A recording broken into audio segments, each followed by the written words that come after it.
Setiap kita berbuat baik kepada orang lain, itu ada kebahagiaan yang kita peroleh dari kita membahagiakan orang lain. Itu kalau hati Anda baik ya. Kalau hati Andanya busuk ya enggak juga. Malah kalau hatinya busuk, ada orang senang kamu susah. Kalau ada orang susah kamu senang. Ya kan begitu. Orang yang hatinya baik.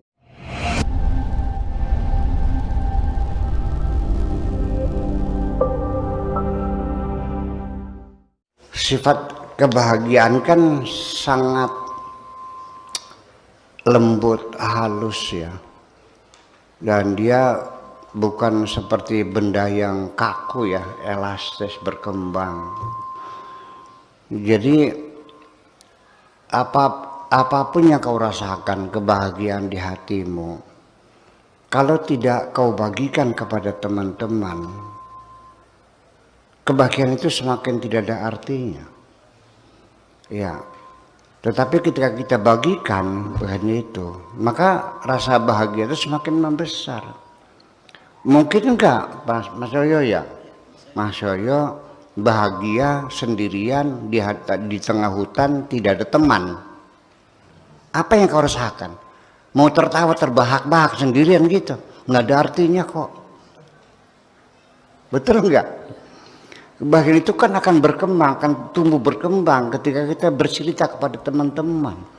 Ya, nikmat yang Allah berikan kepada kita bagi kepada teman-teman semuanya, anak yatim, yatim piatu, ya kan, keponakan-keponakan yang cerdas-cerdas itu yang nggak bisa sekolah lebih kita bantu semuanya dengan kebaikan-kebaikan semacam itu, ya, bahwa setiap kita berbuat baik kepada orang lain, itu ada kebahagiaan yang kita peroleh dari kita membahagiakan orang lain.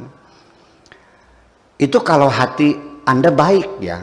Kalau hati Andanya busuk ya enggak juga. Malah kalau hatinya busuk, ada orang senang kamu susah. Kalau ada orang susah kamu senang. Ya kan begitu. Orang yang hatinya baik itu, ada orang susah ikut susah, ada orang senang ikut senang. Ada tetangga beli mobil Innova, kalau orang hatinya baik dia datang, ya Allah bagus banget mobilnya ini, berapa harganya, kan begitu, sambil ikut muji-muji kan gitu.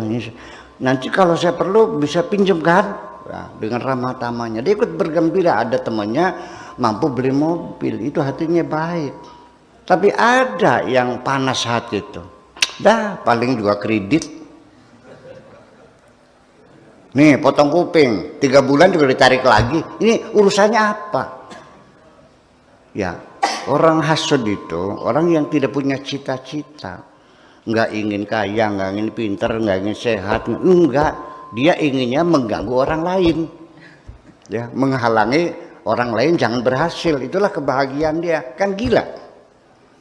Ya, tetapi sebaliknya penderitaan juga sama. Ketika kita berbagi dengan teman-teman, maka penderitaan itu semakin mengecil. Kalau kebahagiaan kita bagikan semakin membesar. Kalau penderitaan semakin mengecil. Ya, kita mendapat simpati dan empati oleh teman sekitarnya. Minimal kan terlipur lara kita ini. Hati kita terhibur. Ya, teman-teman yang datang melerai kita kan seperti itu. Berbagi. Dan juga secara kodrati manusia itu adalah makhluk yang terikat dengan interdependensi. Ya, terikat dengan interdependensi, artinya saling membutuhkan satu dengan yang lain. Saya makan nasi sama sambal goreng. Ini tidak mungkin saya mengadakan nasi dan sambal goreng sendirian. Berapa orang yang terlibat ya, memproses nasi dan sambal goreng, yuk kita hitung. Piringnya aja dulu. Piringnya beling ya? Dari mana dibuatnya? Dari pabrik. Bahannya apa? Pasir kuarsa. Berapa ribu orang yang menambang pasir kuarsa? Yang kerja di pabriknya berapa ribu orang? Yang bikin pabriknya berapa ribu orang? Betul nggak? Yang menjualnya berapa ribu orang sampai di atas meja saya ini. Udah ribuan kan. Nah berasnya dari mana beras tuh? Nasi itu dari beras kan. Yang numbuknya siapa? Berapa orang di pabrik helernya? Dari mana asalnya? Dari sawah. Yang nanam berapa orang? Sawahnya dipupuk. Yang bikin pupuk berapa juta orang yang bikin. Itu tak terhingga. Itulah karena kebersamaan. Jadi kita tidak bisa melepaskan diri, kita saling terikat dan saling membutuhkan interdependensi.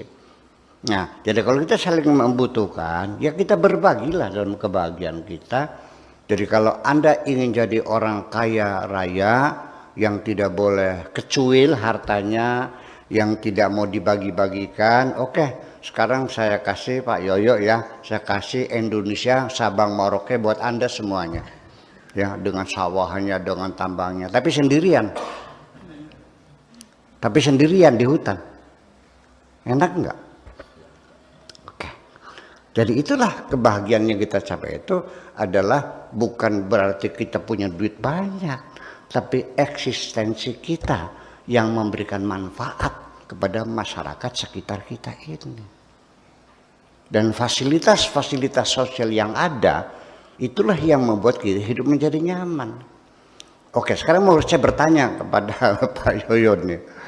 Milih enak jadi raja ya di Papua New Guinea di tengah hutan jadi raja, atau jadi tukang sapu di Amsterdam di Belanda?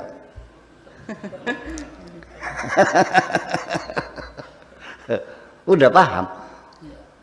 Jadi tukang sapu di Amsterdam, pakaiannya pakai mantel, pakai dasi, ya, nyapu jalannya pakai mobil, nggak keluar nggak dalam mobil, otomatis semuanya dihisap semua sampai jalan tuh, ya kan? Kalau sudah padat dipres lagi, jalan lagi, ya kan? Tengah malam dia ingin minum pakai otomat langsung beli Coca-Cola, beli kopi segala macam tinggal pencet aja, betul nggak? Ada asuransinya, ada kesehatan segala macamnya. Betul nggak? Raja di Papua New Guinea mau minum saja, ngambilnya dari selokan kok, dari sungai. Ya. Ngambilnya pakai apa? Cari daun pisang, digulung-gulung buat nyebuk air. Raja loh. Jadi enak di mana? Nah itulah yang jadi persoalan. Yuk kita berbagi kebahagiaan supaya kita mengembangkan, meningkatkan kebahagiaan yang ada pada diri kita.